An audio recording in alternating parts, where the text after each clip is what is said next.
तारिक भाई मैं आपके पास आ रहा हूं। हालांकि समाजवादी पार्टी जिस तरह से अल्पसंख्यक समुदाय को, पीडीए को सपोर्ट करती है, आपकी लाइन से तारिक भाई एग्री करेंगे समाजवादी पार्टी के बड़े नेता, ये मुझे थोड़ा मुश्किल लगता है।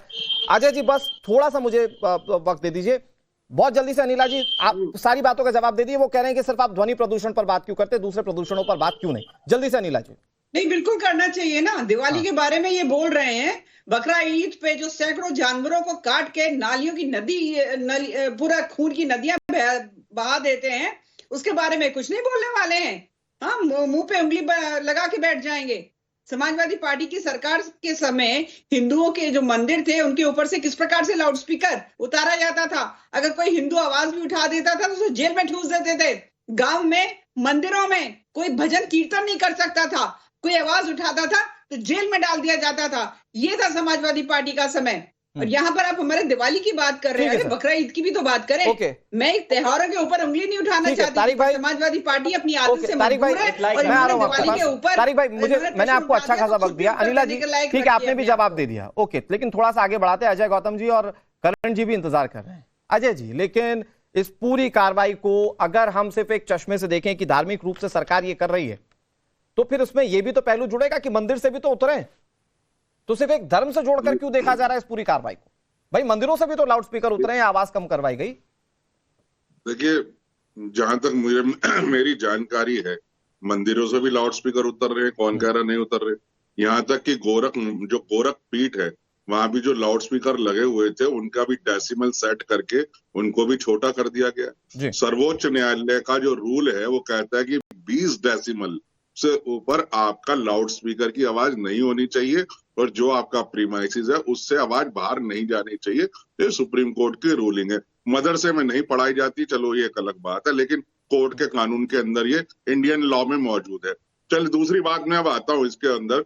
18वीं शताब्दी के अंदर लाउड स्पीकर बना है। 18वीं शताब्दी में, इस्लाम बना 1400 साल पहले। तो जब 18वीं शताब्दी में लाउड स्पीकर नहीं था उससे पहले, तो उससे पहले कौन अजान देता था, उससे पहले कौन ईमान बांधता था, उससे पहले कैसे लोग नमाज पढ़ने आया करते थे, उससे पहले किस तरीके से लोगों को बुलाया करता था।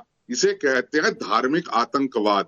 दिन में 5 बार गला फाड़ के दूसरे के कान में जबरदस्ती उस चीज को घुसाना। को आप कैसे अजय जी आई ऑब्जेक्ट, मेरी बारी में अजय जी आई ऑब्जेक्ट। नहीं किसी को आप बिल्कुल गलत नहीं कहेंगे, गलत बात बोल रहे हैं, बिल्कुल गलत। मैं ऑब्जेक्ट कर रहा हूँ तारिक भाई, मैंने बिल्कुल गलत बात बोल रहे हैं। एक मिनट, सबकी आवाज कम कर दीजिए। एक मिनट, मैं नहीं चाहता चिल्लम चिल्ली। ओके प्लीज, एक मिनट, सबकी डाउन कर देता हूँ आवाज।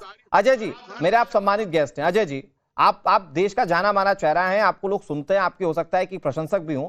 आप किसी की पूजा पद्धति को प्लीज आप इस तरह से काउंटर मत कीजिए सर। उनकी पूजा पद्धति देश का संविधान अधिकार देता है उन्हें, वो अपनी पूजा पद्धति को फॉलो करके इससे पूजा कर सकते हैं, अपने भगवान को, अपने ईश्वर को मान सकते हैं। Okay Ajay ji please. नहीं मैं सर, जो ऑब्जेक्शनेबल है उसको तो उसी वक्त पे फौरी तौर पर रोकना पड़ेगा ना सर। अजय जी प्लीज, मुझे बात तो पूरी करने दीजिए सर। अच्छा अजहरी साहब एक मिनट, अजय जी को बोल लेने दीजिए प्लीज। बात तो पूरी करने दो, बात तो पूरी करने दो। कितने भाई मेरा धर्म की काबिलियत आपकी भाषा से हो रही, जाहिर हो रही है। अरे सुन तो लो ना भाई। 30 सेकंड ठीक है अजहरी, ठीक है आमने सामने रख लीजिए। अजय जी आपका वक्त है, प्लीज कंटिन्यू। मेरी 30 है, देखिए मेरा 30 सेकंड बोलना इन्हें बर्दाश्त नहीं हुआ। सुनिए ना, सुनिए, लाइव एग्जांपल है। मेरा 30 सेकंड बोलना अजहरी साहब को बर्दाश्त नहीं हुआ। मैं दिन में 5 बार क्यों अजान सुनूंगा भाई? मैं दिन में 5 बार क्यों अजान सुनूं? मुझे बताओ ना, मैं 5 बार क्यों अजान सुनूं? मेरा अकीदा नहीं है, मेरा बिलीव नहीं है, मेरा विश्वास नहीं है, मुझे क्यों अजान सुनाते हो दिन में 5 बार? मैं नहीं सुनना चाहता। जब 18वीं शताब्दी से पहले स्पीकर नहीं था तब अजान कौन देता था? तब नमीन कौन ही मारता था? अरे चुप रहो, बकवास कर रहे हो, बकवास कर रहे हो, आतंकवादी, चुप करो। नहीं प्लीज नहीं भाषाई मर्यादा नहीं, प्लीज मैं हाथ जोड़कर आप दोनों से विनती करता हूं, मैं हाथ जोड़कर आपसे विनती करता हूं। मेरे सारे गेस्ट बहुत सम्मानित हैं, आपको देश की जनता देख रही है। अजय जी एक मिनट, अजय जी एक मिनट, अजहरी साहब मुझे मजबूरन आवाज को कम करना पड़ेगा। आप सबकी आवाज प्लीज डाउन कर दीजिए। मैं हाथ जोड़कर कहता हूं प्लीज किसी पर व्यक्तिगत टिप्पणी ना करें, सभी सम्मानित हैं। अजय जी अगर आप पूजा पद्धति पर बोलेंगे तो किसी को भी लगेगा कि आप ऐसा क्यों बोल रहे हैं, मुझे लगता है इससे बचना चाहिए। ठीक है, आपका पॉइंट हो गया। अजय जी मैं फिर से आऊंगा आपके पास। करण वर्मा जी, लेकिन आज लाउड स्पीकर उतर रहे हैं तो विपक्षी दल ये कह रहे हैं कि आप दूसरे प्रदूषणों की बात कीजिए। ये रेलेवेंसी आप समझ पा रहे हैं क्या बतौर पॉलिटिकल एनालिस्ट कि लाउड स्पीकर उतर रहे हैं तो वायु प्रदूषण की भी बात हो? नहीं, देखिए, इस पे प्रदूषण पे चर्चा बिल्कुल वेलकम है, होनी भी चाहिए। अभी जो तारिक जी ने कहा बहुत अच्छी बात है भाई, उनकी अगर संवेदना है अलग अलग प्रदूषण के ऊपर, वेलकम है उनकी बात। पर यहां पर जो चीज हो रही है वो कानूनन हो रही है। और एक बात समझनी होगी अनुराग, ये देश ऐसे नहीं चल सकता कि हम कागज नहीं दिखाएंगे, सर्वे करोगे तो पत्थर बरसाएंगे। ये अराजकता और दंगई से देश नहीं चल सकता। कानून यहाँ पे सर्वोपरि है और वो सब पे बराबर है लागू। आज जब ठीक है, जो हमारे हिंदू धर्म गुरु यहां पर बैठे हैं उनके शब्दों का चयन हो सकता है गलत हो अजय जी का, पर मैं बता रहा हूं आपको इलाहाबाद हाईकोर्ट ने क्या कहा 15 मई 2020 में।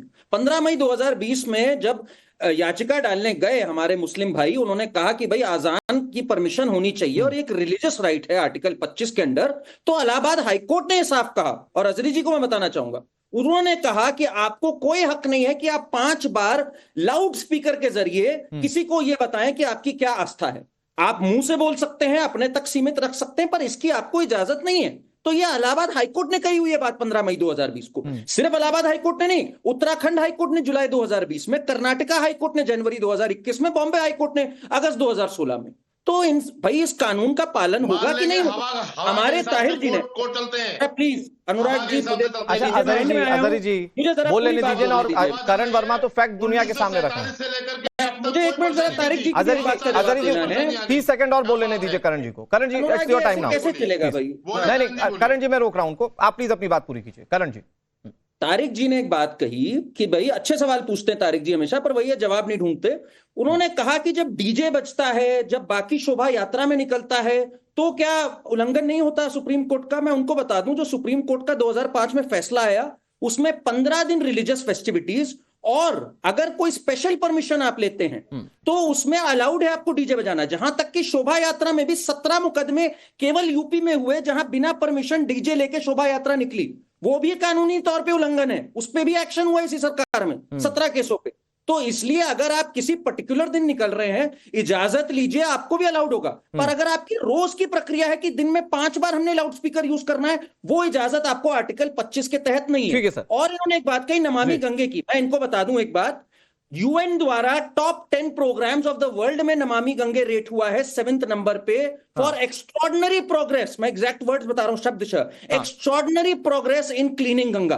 ये यूएन के शब्दशः है, चेक कर लीजिएगा तारिक साहब। नहीं सर, ये फैक्ट खैर मैं जानता था, लेकिन उस वक्त मैंने तारिक भाई को इसलिए नहीं रोका क्योंकि मैं चाह रहा था कि आज बात लाउड स्पीकर की हो। रिप्लाई कर दो, रिप्लाई तुरंत रिप्लाई। तारिक भाई एक मिनट, मुझे लगता है कि इस पर तारिक भाई रिपोर्ट आ जाती है किसी चीज पे, उसको नहीं मानते आप? ये वाला यूएन वाला, ठीक है तारिक भाई, ठीक है तारिक भाई, मैं आ रहा हूं विदेशी रिपोर्ट्स को। लेकिन अजहरी साहब इस चर्चा में आज ये तो दिख रहा है, एक मिनट तारिक खान और करण जी प्लीज। तो मैंने कहा भाई अजय जी मैं आ रहा हूं आपके पास, एक मिनट। लेकिन अजहरी साहब पूरी चर्चा में कम से कम ये तो दिख रहा है, चाहे वो समाजवादी पार्टी के नेता हो चाहे वो दूसरे हो, और करण वर्मा जी ने तो बहुत अच्छा फैक्ट्स के साथ बताया कि ये बात तो समझ में आती है कि लाउड स्पीकर उतरना धार्मिक चश्मे से देखना बिल्कुल गलत है। इस पे आपका समाजवादी पार्टी का साथ नहीं मिला अजहरी साहब। ठीक बात है। सुने, किसी भारत के किसी आलिम ने, किसी मौलवी ने, किसी जिम्मेदार संस्था ने ऐतराज किया कि आप लाउड स्पीकर ना आप उतरवाइए? आपने कहा, लोगों ने माना उसको। लेकिन आप जब भेदभाव करेंगे, जब आप हिंदू मुसलमान करेंगे, जब आप मंदिर और मस्जिद आप करेंगे, लग रहा है मंदिरों से नहीं उतरे अजहरी साहब? मंदिरों से नहीं उतरे क्या? मंदिरों से नहीं उतरे क्या लाउड स्पीकर? अनिला जी को सैल्यूट के उन्होंने इस बात को माना कि वो मस्जिद में जूते चप्पल पहन के गए, वो बात उनकी गलत है। तो मैं कहूंगा कि आप जांच, आप जिम्मेदार पार्टी के एक जिम्मेदार प्रवक्ता है, इसकी जांच भी आप कराइए। पिलभीत में उलमाए किराम को बुलाया बातचीत करने के लिए। On your soft words Azhari sir, आपके सॉफ्ट वर्ड्स पर मैं ये कह रहा हूं, मतलब आप भी मानते हैं कि लाउड स्पीकर उतरना या ध्वनि कम करवाना गलत नहीं, मतलब आवाज कम कराना गलत नहीं है। अजहरी साहब इस बात को एडमिट करते हैं? बिल्कुल, आवाज कम, अगर ये कानून है तो हमें कोई एतराज नहीं है। बुलाया या बोलने बुलाया सबके लिए वो कानून